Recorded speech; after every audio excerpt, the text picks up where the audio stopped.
නොදනී කියලා. ඔයාගේ පියාගේ නම ඔයා දන්නේ නැහැ. උත්තන්නේ කොහොමද උප්පැන්නේ ඔක්කොම මෙහෙම නොදනින්නේ?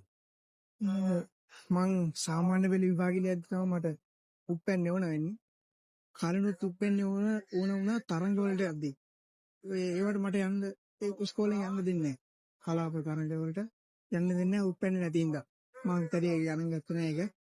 ඒක දවසක් කොහොමද සාමාන්‍ය පෙළ ලියන්න සති දෙකක් විතර තියලා ඇප්ලිකේෂන් එක යවුවා. ඊට පස්සේ ඒක අපව ආවා. මේක උප්පැන්නේ නෙමෙයි මෙහෙමයි කියලා. ඊට මම පොඩ්ඩක් බැලුවා මොකද්ද කියලා. ඒක ඉස්කෝලෙන් කිව්වා මේ උප්පැන්නේ නෙමෙයි වෙන එකක් කියලා. උප්පැන්න ප්‍රකාශය කියලා එකක් කියලා. ඊට පස්සේ මම ඒ ඉස්කෝලේ අහගත්තා කොහොමද මේක කරගන්නේ කවුරු කිව්වේ නැහැ.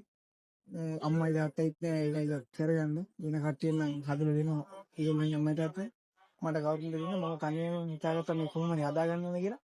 එතනත් එක අවජාතකය කියලා ගොඩක් දේවල් කියලා බැන්නා.